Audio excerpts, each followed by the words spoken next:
Hello everyone and welcome to UnWine with Janet. So today I'll be showing you how to make Jamaican red pea soup with pigtail. Now this is a soup that mommy used to cook for me whenever she knew that I was coming home for the holiday. Red pea soup is made with kidney beans and other seasonings such as pimento, scotch bonnet pepper, scallion, thyme, and is usually eaten with dumplings, yam, sweet potato, among other food items. Now, we usually enjoy this hearty soup on Saturdays. So whether you eat or you drink soup, come let me show you how we do it.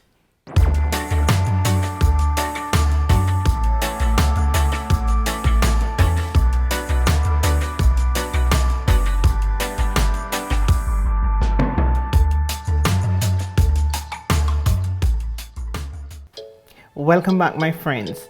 Now for this hearty and delicious red pea soup, we're going to need a few things. So I have white yam. I won't be using all of that. Small piece of yellow yam, sweet potato, russet potato, a carrot, and a turnip. Now turnip is optional. If you do not want to use it, you don't have to. And then I have a bowl with my scallion, thyme, garlic, and scotch bonnet pepper, along with a few grains of pimento seed. If you don't have that, you don't have to worry. Some black pepper and salt. The dough I already made for the dumplings, and then the peas I had soaking from overnight. The pigtail I already boiled at least twice, 5 minutes at a time, to get rid of excess salt. A half can of coconut milk, and I have a pack of Grace Cock soup. If you have any other soup mix, that's fine also. Okay, so let's start cooking now. So first you're gonna have your pot with water, cold water, and you're gonna add your peas to it. Now, I did include the water that I have been soaking the peas in. That's how I've always done it before. And then you're gonna add your pigtail at the same time.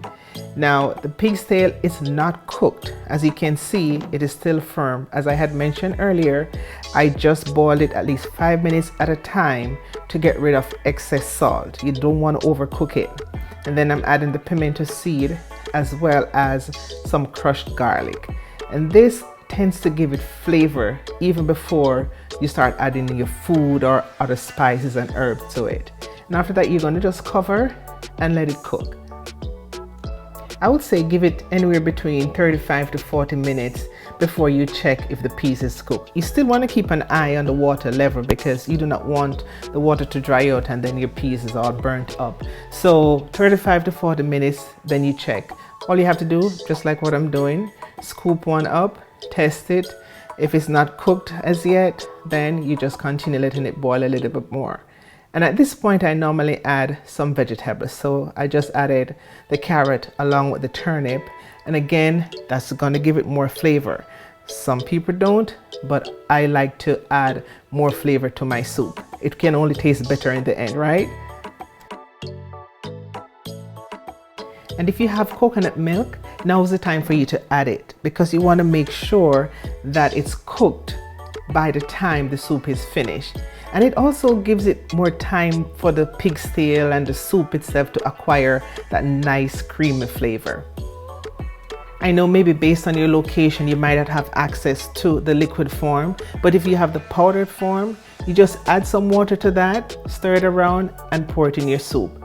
There are times when I don't even have coconut milk in the house and I still make my red pea soup. It tastes just as nice. So the option is if you have it, you can use it. If you don't, then you can still make your soup, okay?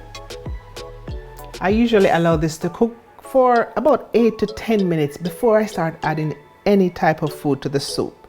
Now when I'm adding the food, I always add the hardest food first. And that's why I'm adding the yellow yam first, because regardless of how long you cook yellow yam, it's not going to get mushy in the end. So cut them in bite-sized pieces, give it a stir to make sure that nothing is sticking to the bottom. And after that, I would normally cover, allow this to boil for about 5 minutes. Now during the time that the yellow yam is boiling, that's when I'll be preparing my dough for my dumplings. I previously made a video on how to make fried dumpling. The steps are the same, but in this case, you're not going to use the butter or the baking powder. And for soup, I tend to make smaller dumplings and get them flat. Now how I get them flatter, I use the heel of my hands just like that and slightly press the middle of it to get it flat. Now for pea soup, we can do two different things. We can make the dumpling flat like that, or we can use spinners. And I'm going to show you both ways. So this is the regular way. The other way is the spinners. So you want to get a little piece of dough, much smaller than what the regular one is. Fold it up in your hand and then you're going to roll it just like what I'm doing. You don't want them to be too small or too big. This is the perfect size. And then after that, you just drop it in your pot and you cook. As a kid growing up in the rural area, that was my first type of dumpling I learned how to make. You know, when you're in the kitchen with your mother or your granny and they give you a piece of flour to roll, that was it. It was so much fun. Sometimes as a kid you end up eating that raw flour, but hey, that's the starting process of learning how to cook, right?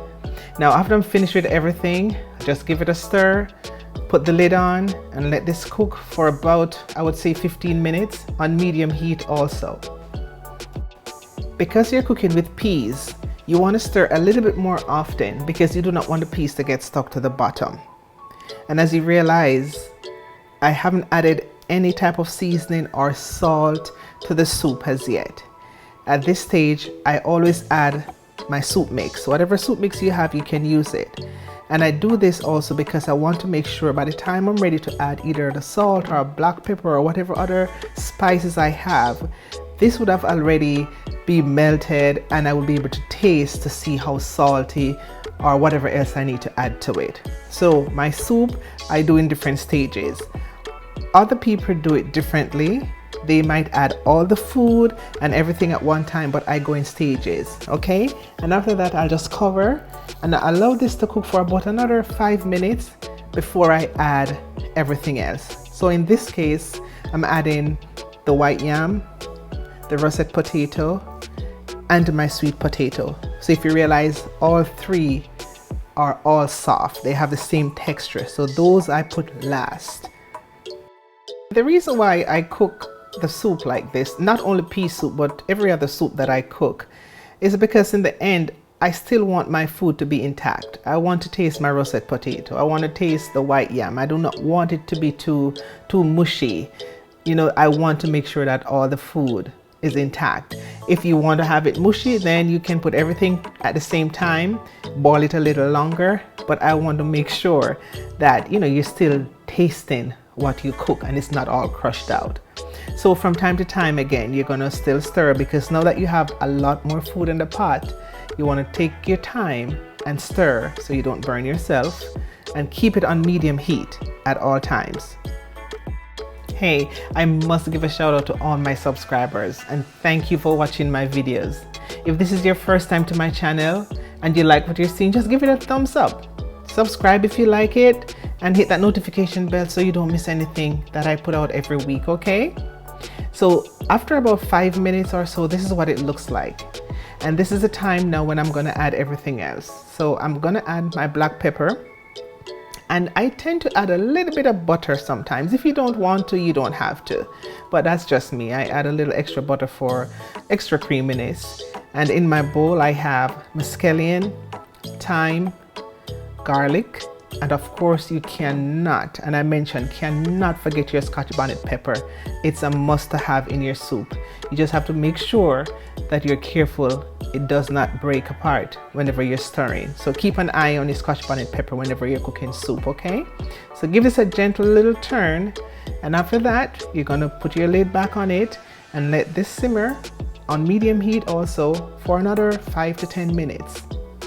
I should also point out that it's at this stage that you'd want to do a little taste test. And if you realize, I haven't added any form of salt except the cock soup. The cock soup and the pig's tail, enough salt. So I didn't need to add anything else. So you just cover it and let it cook. Now, how are you going to know if everything is done? At this point, the dumpling and the yellow yam, they are normally done, cook already. So the only thing needs to cook is the russet potato, the sweet potato, and the white yam. And you want to check, as again, give it a little stir If you realize the texture is totally different now, so it's getting more concentrated, and that's one of the telltale signs that okay, your soup is coming along. So I'm checking basically to see if the other food is cooked. I can tell by just looking, but if not, you can use a fork and you can check your potatoes or your white yam. And also I'm trying to search for the pepper because I want to make sure that it's intact and it looks good. So always want to make sure that you see your pepper and that it's not broken. See, that's your pig's tail. How wonderful that looks. And that, my friends, is how you make red pea soup with pig's tail. So go ahead and give it a try and let me know how it turned out. Leave your comments in the comment box. Thank you everyone for watching. I hope you liked this video. And if you did, make sure to give it a thumbs up and hit that subscribe button so you don't miss next week's video. What good? Till we see you next time, alright?